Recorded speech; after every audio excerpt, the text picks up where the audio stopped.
night, talking all night long of many things, as vampires will.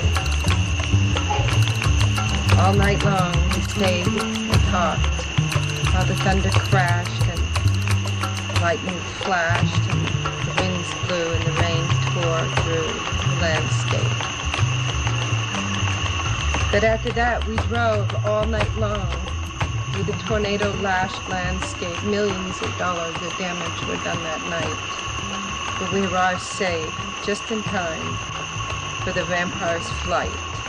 Late lines of communication where other people can contact each other and start talking about their differences in their lives.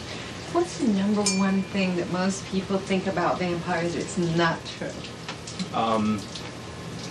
That we all think we're immortal or something. Like the majority have no pretenses to immortality whatsoever. Some very few in our culture or society believe in slightly enhanced longevity, or at least being able to have a greater vitality through their lifespan. Just to be healthier. Just to be healthier, to be younger looking, to be more vital, because of their energy feeding or their lifestyle choices, whether it be energy feeding through psychic energy feeding or through essence, through direct blood feeding.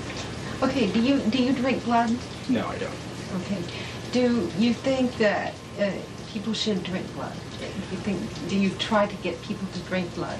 I don't try to get people to drink blood. What I do is, if people, there's some blood, the differences between the blood drinking vampires are usually, there's some people are blood fetishists, which is mostly they enjoy the aspect of blood drinking, and some to the point where it's a sexual turn on. Then there are blood feeders who actually either have a physical need or an intense desire to consume blood. And we like to keep these people in separate group because they tend to have a serious problem. They cannot avoid. Well, do they have a medical disorder? Yeah, they believe that they have a medical disorder, and that's what we're trying to promote, the belief that these people do have some type of medical disorder which hasn't been fully looked into yet. Okay, and that they should Glenn be respected Rogers for their has feelings. porphyria. I'm sorry. Glenn Rogers has porphyria, and this, as you know, is a blood disorder. Right. And it has been called, and especially in past times, the vampire disease.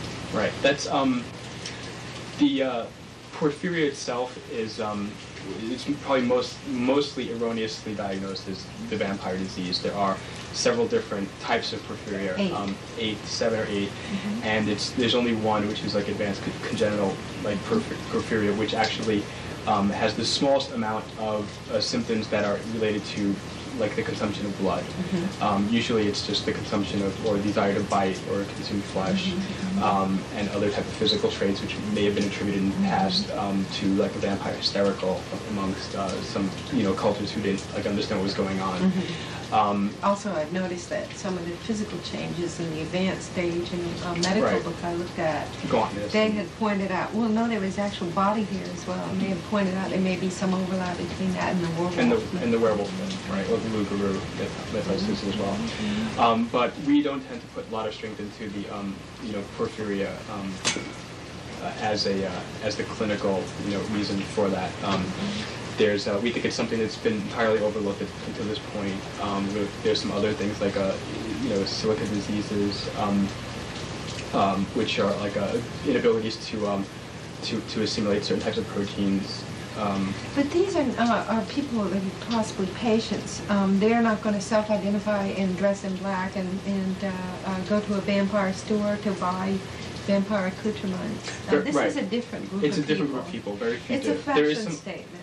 There is some overlap with what you call, in terms of dressing vampiric, like what you call like a vampire lifestyle. Like anybody could choose to become a vampire lifestyle, whether or not they're clinical. Speaking of vampire lifestyle, I mean, this is so beautiful.